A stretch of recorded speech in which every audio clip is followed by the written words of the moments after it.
on a noontime, no? Tanghaling tapat.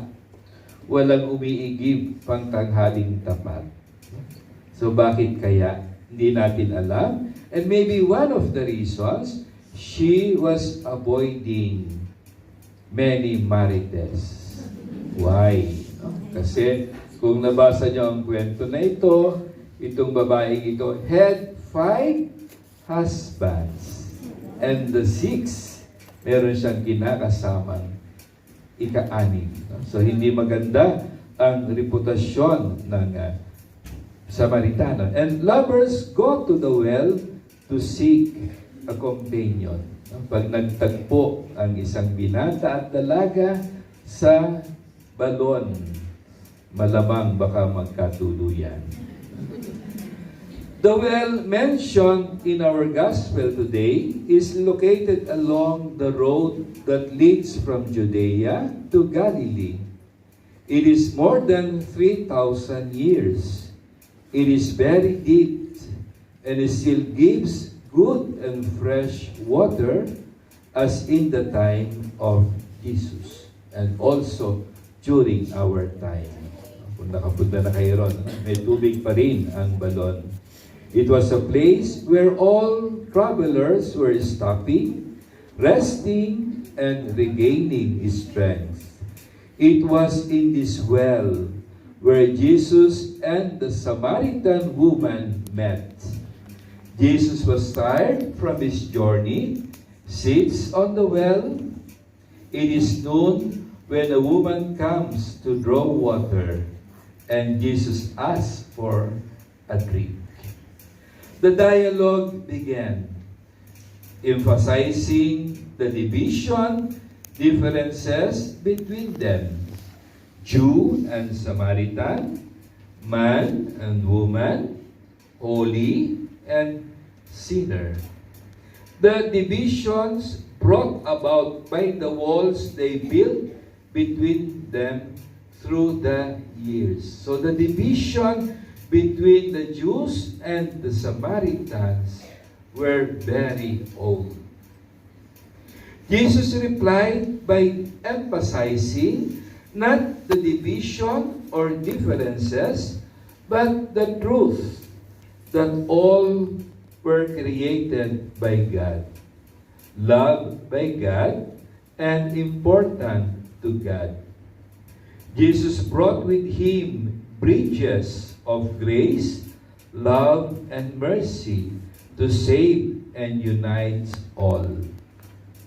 The well was also the meeting place for lovers who then end up getting married. Sinabi ko na kanina, pag ang isang binata at dalaga nagtagpo sa balon, malamang magkatuluyan. Scriptures, Jesus and the Samaritan woman represent the lovers. So they represent lovers, not Jesus and the Samaritan woman. But wait, Scriptures speaks of Israel as the bride. So if Israel is the bride, who then is the groom? The Lord as the groom. Jesus Christ is the groom. In the New Testament, Jesus is the groom and the church is the bride. So in the Old Testament, Israel is the bride, the Lord is the groom. In the New Testament, Jesus Christ is the groom and the church is the bride. The meeting of Jesus and the Samaritan woman at the well tells us of the love story of God and His people. The church, the people of God, represented by the woman, had sinned and turned away from Him. The woman had 6 husbands and yet is still not happy and contented. Her thirst cannot be quenched by her husbands, nor of anyone for that matter. Her need for peace, love, serenity, hope, happiness, sincerity, consistency, and of God. So, the woman is the bride. Siguro sabihin ng iba, bakit naman sinner? No? Bakit naman the bride is represented by a sinful Samaritan woman? It also tells something about all of us. Something very important. And ano yun? Most of us, or many of us, had bad pasts. Or may mga sikreto. Tama po? At water is very important to us that we need to replenish it often. People in the desert, including the Israelites, especially during those days, know the importance of water. They dream of a land where water falls from the sky in the form of rains and dews, where springs gush out and flow through the valleys.